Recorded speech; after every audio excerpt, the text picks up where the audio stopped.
Hola, muy buenas tardes, hermanos. Espero que se escuche bien. Le doy las gracias por estar presente y por la invitación a estar nuevamente con ustedes en su reunión en Concepción. Vamos a leer el pasaje que hemos estado considerando estas últimas semanas. Primera epístola del apóstol Pedro, el capítulo 2. Vamos a comenzar nuestra lectura en el versículo 11. Primera de Pedro, capítulo 2, versículo 11, y leeremos esta vez hasta el final del capítulo, hasta el versículo 25. Primera epístola de Pedro, capítulo 2, versículo 11, dice así la palabra de nuestro Dios. Amados, yo os ruego, como a extranjeros y peregrinos, que os abstengáis de los deseos carnales que batallan contra el alma, manteniendo buena vuestra manera de vivir entre los gentiles, para que en lo que murmuran de vosotros como de malhechores, glorifiquen a Dios en el día de la visitación, al considerar vuestras buenas obras. Por causa del Señor, someteos a toda institución humana, ya sea al rey como superior, ya a los gobernadores como por él enviados para castigo de los malhechores y alabanza de los que hacen bien. Porque esta es la voluntad de Dios, que haciendo bien, hagáis callar la ignorancia de los hombres insensatos, como libres, pero no como los que tienen la libertad como pretexto para hacer lo malo, sino como siervos de Dios. Honrad a todos, amad a los hermanos, temed a Dios, honrad al Rey. Criados, estad sujetos con todo respeto a vuestros amos, no solamente a los buenos y afables, sino también a los difíciles de soportar, porque esto merece aprobación si alguno, a causa de la conciencia delante de Dios, sufre molestias padeciendo injustamente. Pues, ¿qué gloria es si pecando sois abofeteados y lo soportáis? Mas si haciendo lo bueno sufrís y lo soportáis, esto ciertamente es aprobado delante de Dios. Pues para esto fuisteis llamados, porque también Cristo padeció por nosotros dejándonos ejemplo, para que sigáis sus pisadas, el cual no hizo pecado ni se halló engaño en su boca, que en cuanto le maldecían no respondía con maldición, cuando padecía no amenazaba, sino encomendaba la causa al que juzga justamente, quien llevó él mismo nuestros pecados en su cuerpo sobre el madero, para que nosotros, estando muertos a los pecados, vivamos a la justicia, y por cuya herida fuiste sanados. Porque vosotros erais como ovejas descarriadas, pero ahora habéis vuelto al pastor y obispo de vuestras almas. Hasta aquí la lectura en la palabra de nuestro Dios. Como decimos siempre, nuestro deseo más profundo, que sea la Escritura la que resplandezca y que sea Dios quien bendiga su palabra en nuestra reunión. Hemos estado ya por algún par de jueves en esta parte que alguien podría decir un poco más práctica del capítulo 2 de Primera de Pedro, donde de alguna manera lo que Pedro está haciendo es decirnos, ustedes tienen privilegios, han sido llamados, han sido puestos en lugar de privilegio, versículo 9, linaje escogido, real sacerdocio, nación santa, pueblo adquirido por Dios, vosotros que antes estabais en tinieblas, ahora vivís en luz admirable, vosotros que en otro tiempo no erais pueblo, ahora sois pueblo, que en otro tiempo no habíais alcanzado misericordia, pero ahora habéis alcanzado misericordia. Todo esto ha sucedido en la vida de ustedes, todo esto ha sucedido en la vida de los creyentes. Y ahora nuestra responsabilidad entonces es que, dada nuestro privilegio, dada la gracia que hemos recibido, dado el lugar maravilloso en el cual hemos sido puestos, el lugar maravilloso al cual Dios nos ha traído, tenemos que hacer algo, tenemos que glorificar a Dios. Y vamos a glorificar a Dios, dice Pedro, de dos formas. En primer lugar, con nuestra boca. Esto ha sucedido para que, versículo 9, para que anunciéis las virtudes de aquel que os llamó de las tinieblas a la luz admirable. El pueblo de Dios va a anunciar las virtudes, va a anunciar las excelencias de Dios. Su boca va a estar llena de Dios, y va a ser un pueblo que vive, disfruta todos estos privilegios, pero lo va a hacer constantemente anunciando, constantemente hablando, constantemente proclamando las bellezas, las virtudes, las excelencias de Dios.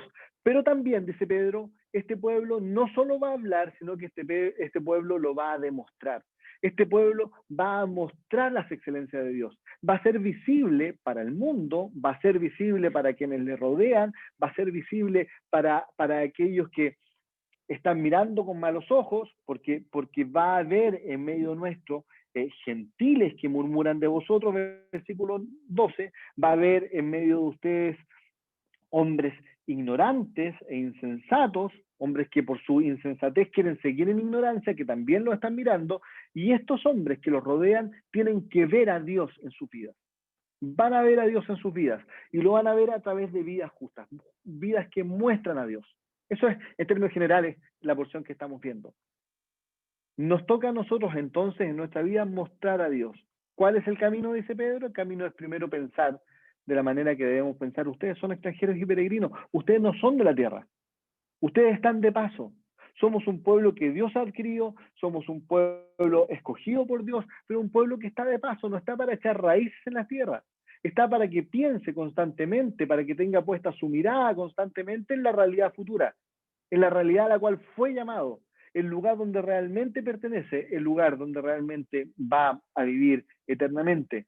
Si tú piensas de esta manera, si tus pensamientos están ordenados de esta manera, si tus pensamientos están concentrados, mirando tu vivir, pero desde la perspectiva eterna, entonces vas a vivir.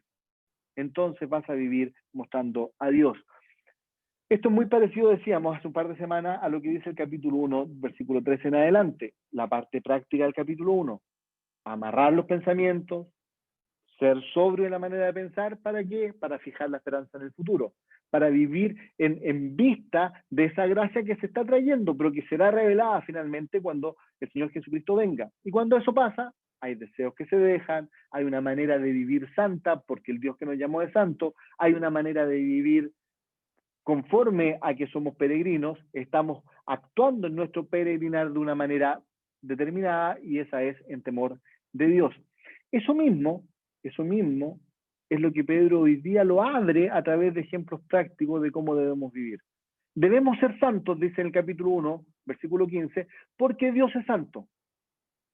Y debemos vivir con temor, porque si invocamos como Padre a aquel que juzga justamente todas las cosas, entonces lo normal, lo que debiese ocurrir en nuestra vida, es que debiésemos conducirnos con temor todo el tiempo de nuestra peregrinación. Estas dos realidades, vivir como santos porque Él es santo, y vivir nuestro peregrinaje en el temor de Dios, hoy día están abiertas en el capítulo 2 y están abiertas con ejemplos prácticos. ¿Cómo se lleva a cabo eso de vivir como hombres y mujeres santas, como un pueblo escogido, como un pueblo separado, como un pueblo de su propiedad?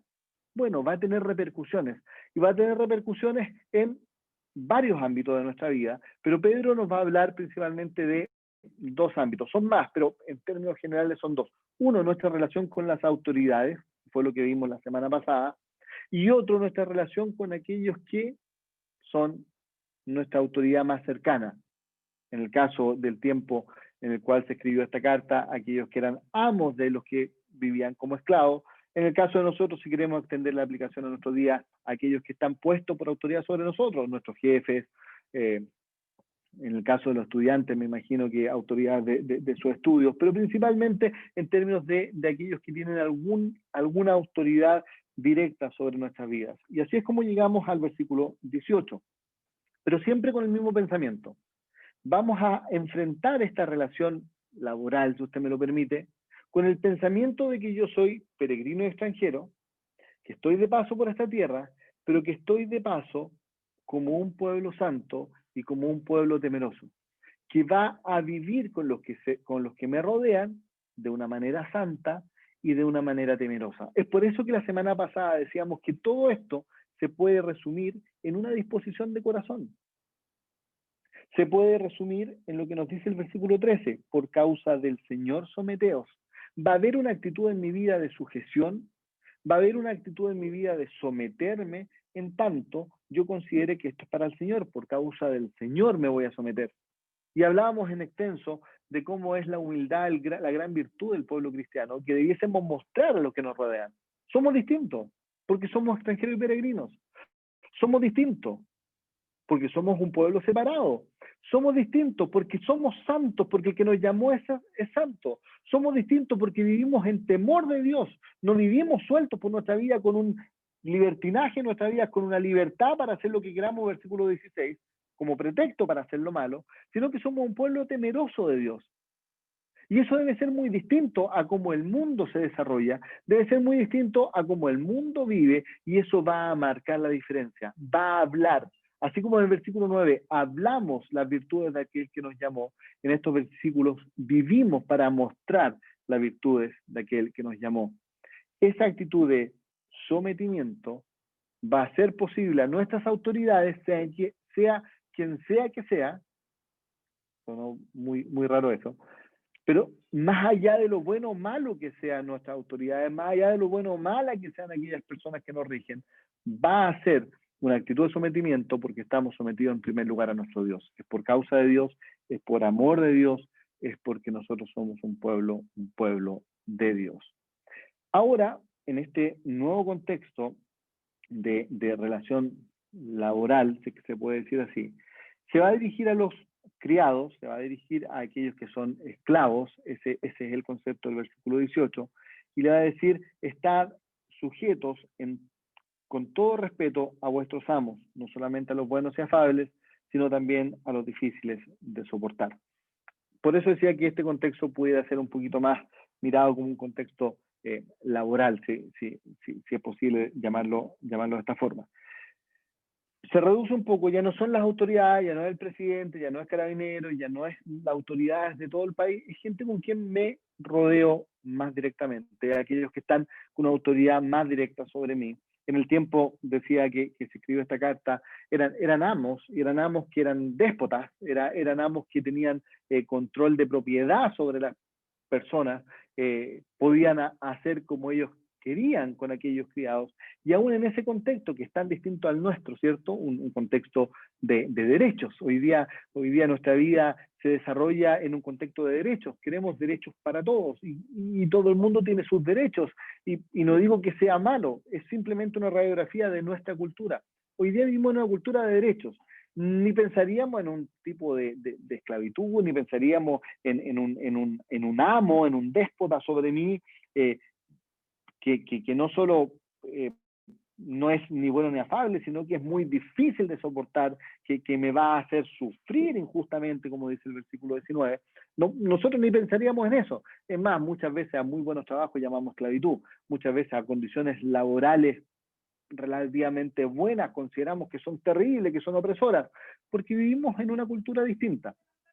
Entonces, muchas veces uno dice, bueno, para ellos era más difícil porque estaban sometidos a un yugo, estaban sometidos a un yugo de esclavitud, habían amos que los trataban mal, y Pedro le está pidiendo a ellos que no se rebelen ante los amos, sino que estén sujetos, que sean temerosos y que puedan sufrir. Probablemente a nosotros nos toca más fácil desde ese punto de vista, desde el día a día. Pero creo, hermanos, que es muy difícil también, por lo que decía recién, porque nuestro paradigma dice que cualquier cosa es opresión. Por lo tanto, hoy día ante cualquier cosa nos rebelamos. Ante cualquier cosa nos parece que lo que pide el sindicato, o lo que pide la sociedad, o lo que pide mi compañero de lado está bien, y hay una actitud de rebeldía un poquito más fácil, más a flor de piel, más aceptada. El momento es distinto. La petición, creo, hermanos, que es muy actual también para nosotros en nuestro vivir hoy día. Entonces vamos a ver de estos versículos, si es que logramos tomarlos todos, vamos a ver tres cosas. Vamos a ver primero un propósito. Un propósito, eso va a ser nuestro primer punto, un propósito. En la sociedad de derechos que nosotros vemos, en esta sociedad que dice y nos dice, y muchas veces nosotros decimos que todos tenemos derechos y que somos sujetos de derecho y que tienen que respetarse nuestros derechos, Dios nos dice, hay un propósito para una vida peculiar. Hay propósitos para una vida peculiar. En segundo lugar, vamos a ver un patrón. Si en el primer punto era un propósito, en el segundo punto vamos a ver un patrón, un modelo a seguir. Y en tercer lugar, vamos a ver un poder para conseguir esto. Tres cosas entonces que vamos a ver en estos versículos. En primer lugar, un propósito. Esto de sufrir injustamente, esto de tener una actitud de sumisión, una actitud de sujeción, de respeto, tiene un propósito. Lo podemos leer en los versículos que estamos leyendo. Dice, criados, estad sujetos con todo respeto a vuestros amos, no solamente a los buenos y afables, sino también a los difíciles de soportar. Porque esto merece aprobación. Si alguno, a causa de la conciencia delante de Dios, sufre molestia padeciendo injustamente. Porque, ¿qué gloria es si pecando sois abofeteados y lo soportáis? Mas haciendo lo bueno sufrís y soportáis, esto ciertamente es aprobado delante de Dios, porque para esto fuisteis llamados. Fíjense que todo lo anterior, versículos 18, 19 y 20, en el versículo 21 se resume con un para esto. Hay un propósito en nuestro llamado que está relacionado a este sufrir, que está relacionado a esta sujeción. Hemos sido llamados a someternos, a sujetarnos, a vivir de tal manera, de una manera tan extraña para el mundo, de una manera tan distinta, inclusive para nosotros mismos. Probablemente muchas de las cosas que yo he dicho a usted le han sonado extrañas. Que yo como de alguna manera me separe de este pensamiento de derecho, de que en nuestra vida laboral hoy día cualquier cosa es tomada como presión. Usted me diría, bueno, Jaime, probablemente tú has tenido buenas experiencias laborales y encuentras que no es opresivo. No sé, algún momento trabajé en banco y en ese tiempo se decía que mi trabajo era el segundo más estresante de todos los trabajos, solamente después de director aéreo. Entonces algo de estrés he podido vivir de experiencia, pero eso da lo mismo. No me estoy separando, hermano. No estoy diciendo que la mirada es completamente equivocada, que no debiéramos tener derecho, que no hay opresiones. No es ese mi punto. Mi punto es que si los hay y los tengo que vivir, así como hermanos míos tuvieron que vivir en esclavitud, hay un propósito de Dios en que yo los soporte de una manera distinta a la del mundo. Cuando el mundo va por la dirección de los derechos, cuando el mundo va por la dirección de pedir que esto cambie, cuando el mundo va por la dirección de rebelarse a todo esto, Dios a los esclavos les decía, sujétense en todo respeto, con todo respeto. Por lo tanto, lo que Dios está pidiendo, el propósito de Dios, es que yo sea distinto. Es que yo sea distinto a mis compañeros de trabajo, es que sea distinto a mi generación. Es que en mí siga habiendo esta actitud de humildad, esta actitud de sometimiento, esta actitud de sujeción. Lo que Dios espera de nuestras vidas, hermanos, es que en los ámbitos de autoridad sobre nosotros, inclusive o aún en esos que nos pueden dar sufrimiento, nuestra actitud no sea de rebeldía. Criados, estad sujetos con todo respeto a vuestros amos. Dios condena la esclavitud, absolutamente. Dios rige, inclusive en los tiempos de Israel, la esclavitud y da la posibilidad de una liberación de la esclavitud. Pero en el Nuevo Testamento, tanto Pablo, que tiene instrucción para aquellos que están en lugar de esclavos, como ahora Pedro, el llamado no es a rebelarse, el llamado no es a pedir derechos, el llamado no es a unirse en la corriente que va siguiendo este mundo, pidiendo que se respete, pidiendo que haya derechos, pidiendo lo que quiera que pida. La actitud o el llamado de Dios a los creyentes es que seamos distintos, es que vivamos de manera distinta. Es que haya en nosotros sujeción, versículo 18, criados estad sujetos con todo respeto a vuestros amos. Esa es la actitud que se espera. La actitud que se espera es que en nosotros haya sujeción, haya respeto, haya una disposición inclusive a sufrir.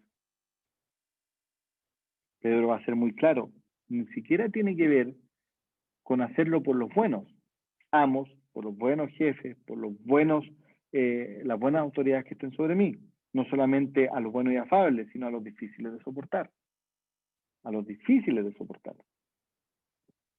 Tenemos que hacerlo con todos. Y usted me dirá, ¿y cuando hay injusticia? Cuando soy tratado injustamente, repito lo que dice Pedro, el Espíritu Santo a través de Pedro, no solamente a los buenos y afables, sino también a los difíciles de soportar. Es muy difícil, hermano. Es absolutamente contracultural. Como decía hace algunos minutos, probablemente esté contra lo que yo pienso y lo que usted piensa, y quizás muchos de ustedes me están escuchando y no están de acuerdo. con que los creyentes tengamos que tener un espíritu tan distinto al mundo. Que sí debiésemos luchar por mayores justicias. Y yo estoy de acuerdo. La justicia social, por ejemplo, es un tema bíblico. Yo creo que la Escritura plantea la justicia social, no los movimientos actuales solamente. Pero esto tiene que ver conmigo, no tiene que ver con lo que yo piense de cómo tratan al resto de la sociedad, a los más desfavorecidos, a los más pobres. Conmigo, ¿qué pasa conmigo? En mi círculo, cuando yo soy tratado despectivamente, cuando yo soy tratado injustamente, cuando a mí me toca sufrir, en ese círculo, en esas circunstancias, Dios quiere que yo sea distinto.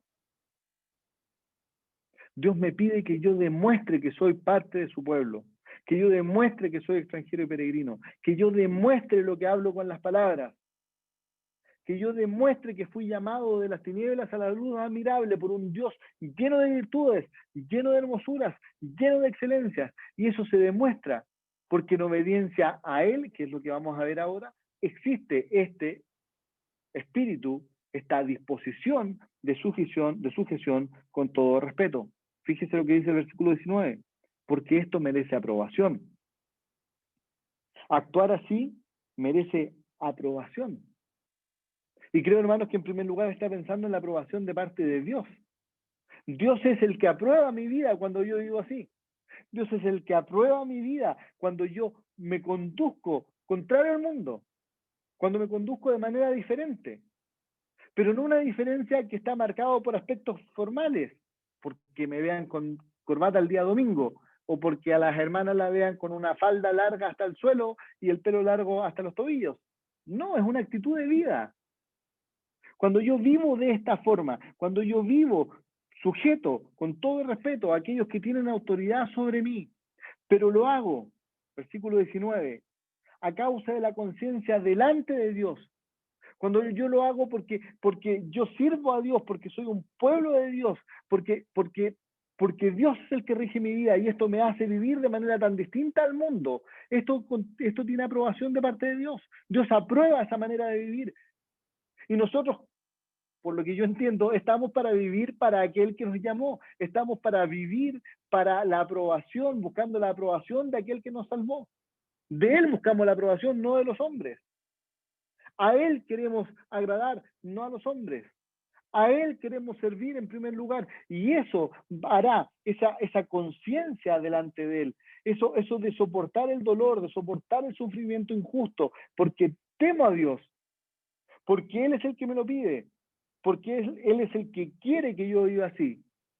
Eso merece, o eso trae aprobación, versículo 19, porque esto merece aprobación. Si lo podemos resumir en una frase, hermano, Dios es el que lo cuenta. Cuando hay sujeción en nuestra vida, por nuestra conciencia delante de Él, porque lo consideramos a Él, como dice el versículo 13, por amor de Él, por causa del Señor, Dios lo aprueba. Me atrevería entonces a preguntar para quién estamos viviendo. ¿Para la aprobación social? ¿Estamos viviendo para la aprobación de mis propios paradigmas, lo que yo creo? ¿O estamos viviendo para la aprobación de nuestro Dios? ¿A quién estamos mirando para vivir? ¿Por quién queremos vivir? ¿A quién queremos agradar? Esto merece aprobación. Si alguno, a causa de la conciencia delante de Dios, sufre molestias, padeciendo injustamente. Fíjese que esto de padecer es una palabra fuerte. Tiene que ver con un dolor mental, con un dolor interior. No son padecimientos simples solamente, incluye los padecimientos más profundos, esos que se llevan por dentro, esos que molestan, esos que nos llevan a estados de ansiedad, a estados de dolor profundo. Pero esto merece aprobación para aquellos que viven a causa de la conciencia delante de Dios, para aquellos que viven en el temor de Dios. ¿Debo entonces estar sujeto?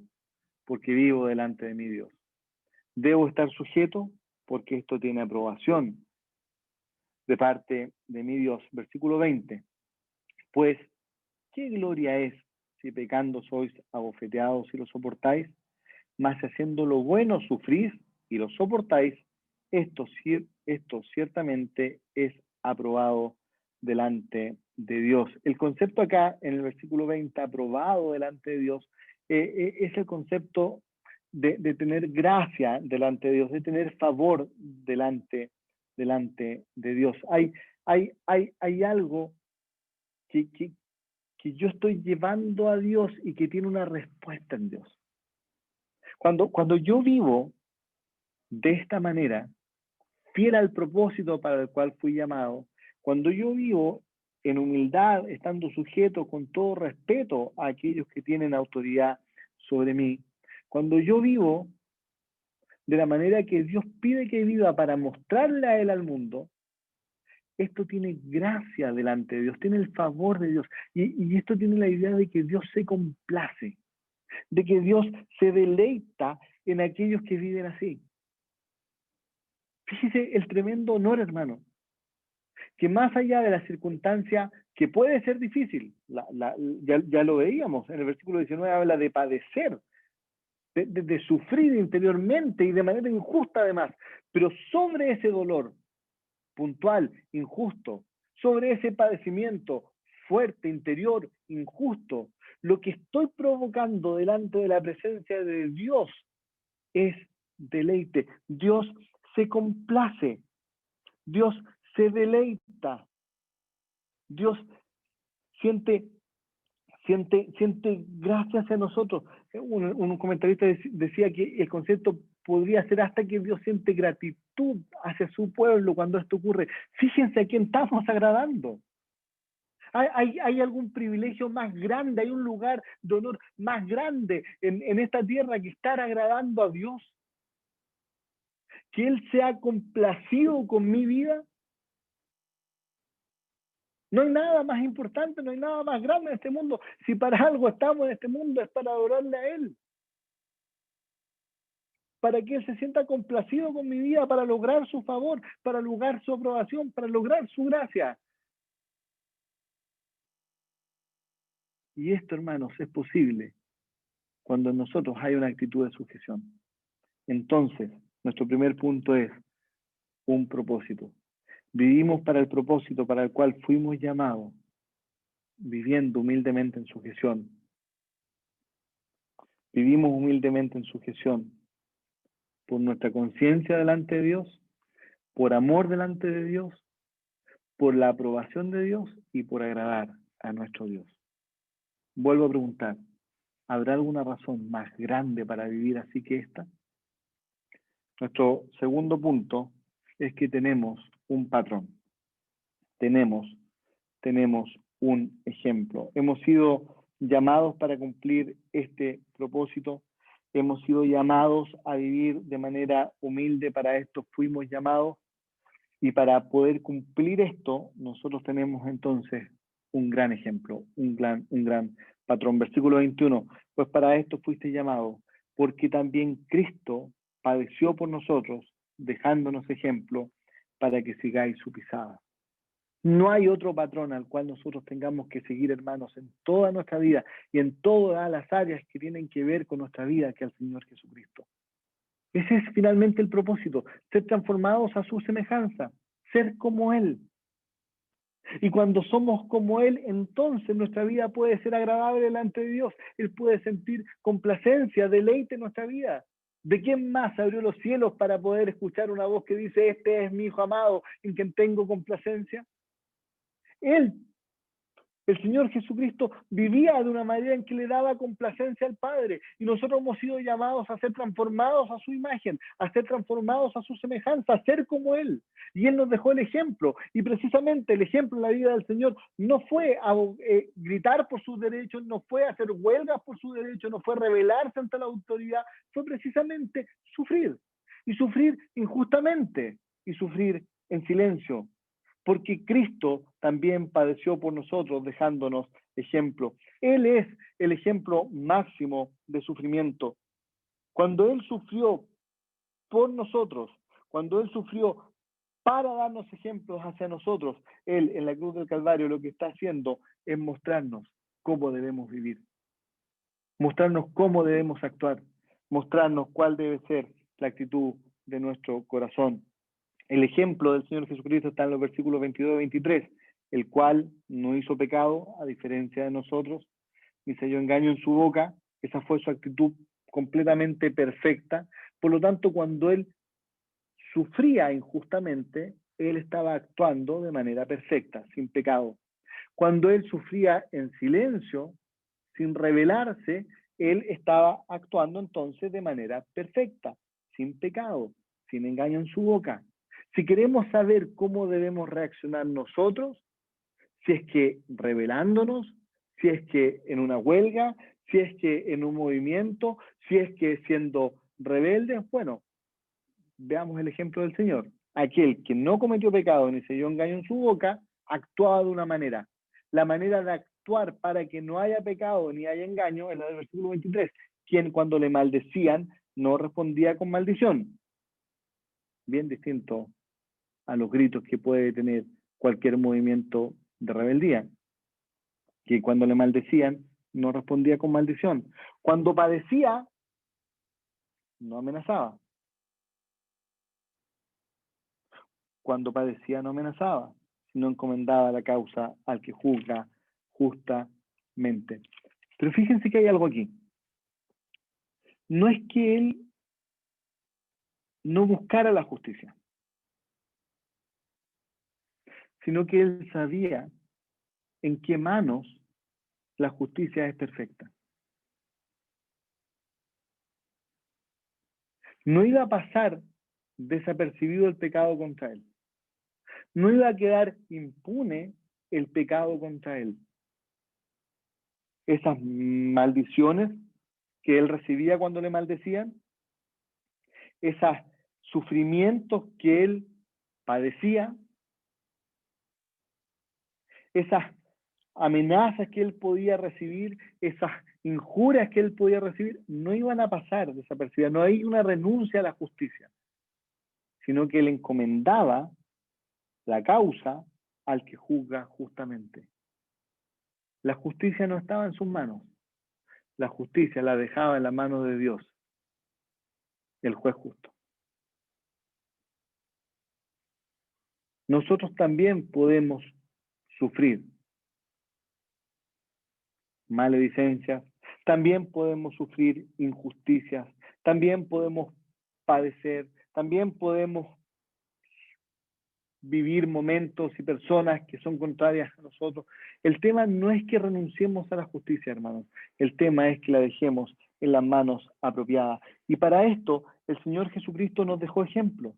Para esto el Señor Jesucristo nos dejó ejemplo para que sigamos sus pisadas. Él sufrió por nosotros para dejarnos ejemplos y podamos vivir como Él, y podamos seguir su ejemplo y podamos seguir su patrón. Él es nuestro gran ejemplo. Como Él debiésemos ser moldeados, a Él debiésemos ser transformados. La pregunta entonces, hermano, es cuál es el ejemplo que nosotros estamos siguiendo para vivir nuestras vidas.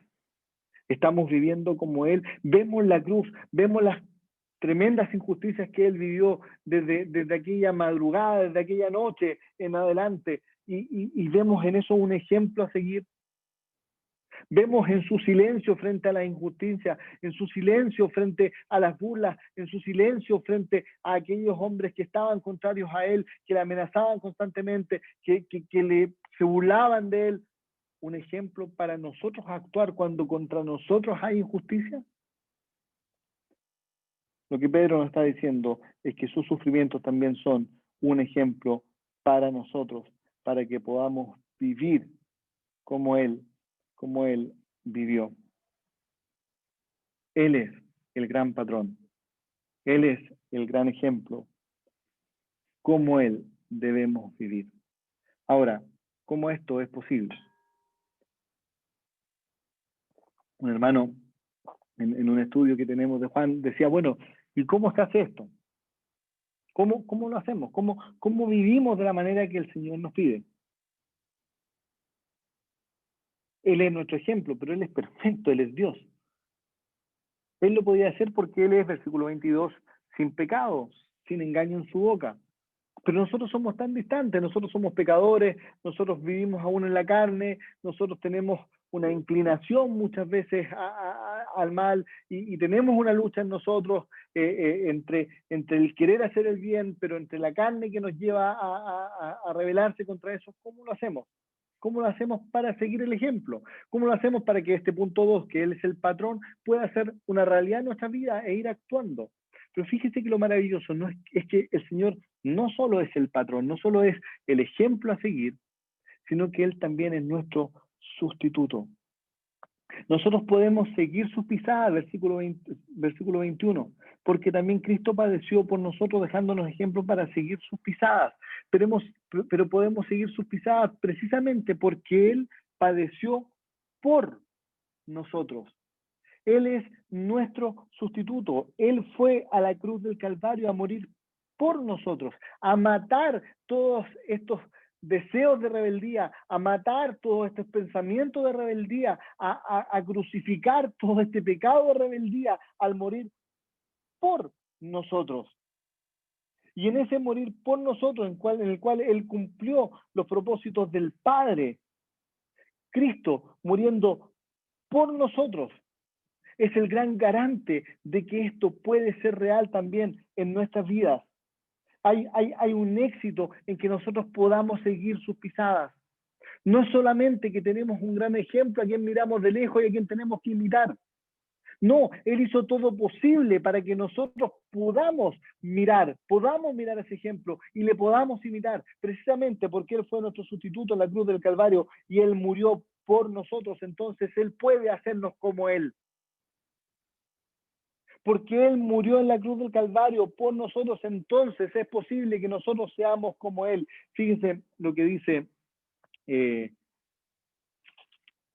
versículo 24, quien llevó Él mismo nuestros pecados en su cuerpo sobre el madero. Todos estos pecados de rebeldía, todos estos pecados de querer ser importante, todos estos pecados que impiden que seamos humildes, todos estos pecados que impiden que nos sujetemos, todos estos pecados que reclaman en nuestra vida el primer lugar y que reclaman en nuestra vida ser vindicados y salir nosotros con la nuestra y ser nosotros los importantes y no que haya otros sobre nosotros. Todos esos pecados Él los llevó en su cuerpo sobre el madero. ¿Para qué? Versículo 24, para que nosotros, estando muertos a los pecados, vivamos a la justicia y por cuya herida fuisteis sanados. Él murió en la cruz del Calvario para que nuestro pecado muriera en aquella cruz, para llevar nuestros pecados en aquella cruz y nosotros podamos entonces morir a los pecados y vivir a la justicia. El propósito de Dios llamándonos para ser un pueblo suyo, un pueblo apartado, un pueblo escogido, un pueblo que anuncie las virtudes y que viva para mostrar las virtudes, es posible solamente porque el Señor Jesucristo murió por nosotros en la cruz del Calvario. Es en aquella cruz en la cual nosotros podemos morir al pecado y vivir a la justicia. Es por la cruz, es por lo que el Señor Jesucristo, es por el Evangelio que sigue impactando nuestras vidas día a día. Es por el Evangelio por el cual nosotros vivimos a la luz del Evangelio día a día, muriendo día a día a los pecados, muriendo día a día a nuestras inclinaciones rebeldes y viviendo todos los días a la justicia. Es que podemos entonces seguir sus pisadas. El apóstol Pablo le decía a los Gálatas, lejos esté de mí gloriarme, lejos esté de mí gloriarme, sino en la cruz.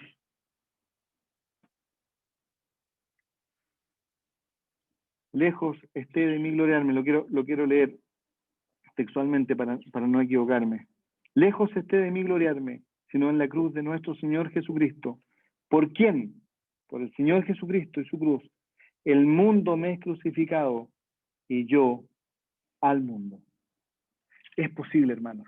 Y lo que Pedro nos está diciendo es posible seguir sus pisadas precisamente por Él, no por nuestra fuerza, sino porque Él murió y llevó nuestros pecados. Es posible seguir sus pisadas y ser como Él y cumplir todo esto y glorificar a Dios en nuestras vidas, haciendo callar a los ignorantes insensatos, logrando que ellos puedan ver a Dios y pueda haber salvación en aquellos que nos están mirando, que nos están acusando, pero que frente a nuestras buenas obras, frente a nuestra manera de vivir tan distinta y a nuestro hablar de las excelencias de Dios, puedan llegar a la salvación por el Evangelio impactando en su vida. Es posible, pero es posible porque Él murió.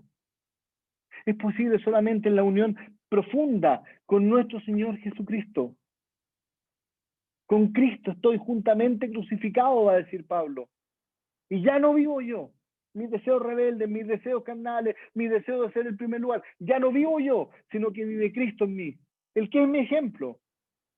Y lo que vivo ahora en la carne lo vivo en la fe del Hijo de Dios, el cual me amó y se entregó a sí mismo por mí.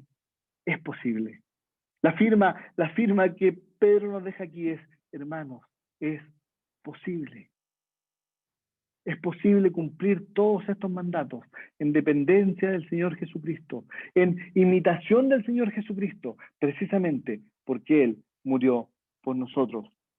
Porque en aquella cruz, donde Él llevó nuestros pecados sobre su cuerpo, en su cuerpo sobre el madero, fue para que nosotros podamos estar muertos a los pecados y podamos vivir a la justicia. Y fíjense lo que agrega al final del versículo 24, por cuya herida fuisteis sanados.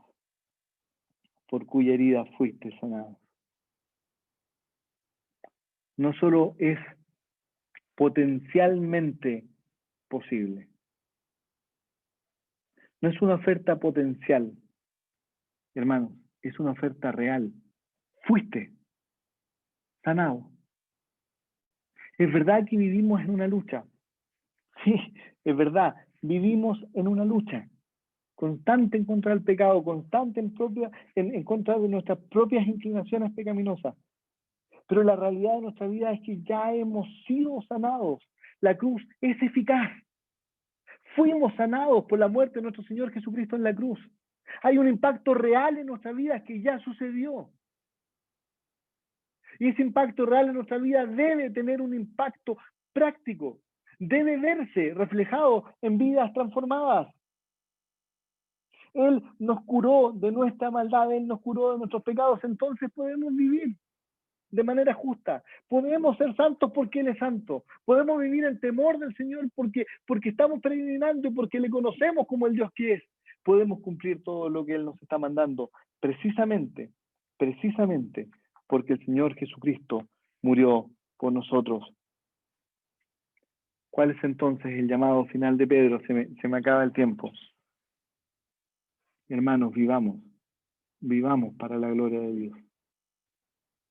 Que sea evidente al mundo, que sea evidente a los que nos rodean, que escuchen nuestras palabras hablar de un Dios que es absolutamente excelente,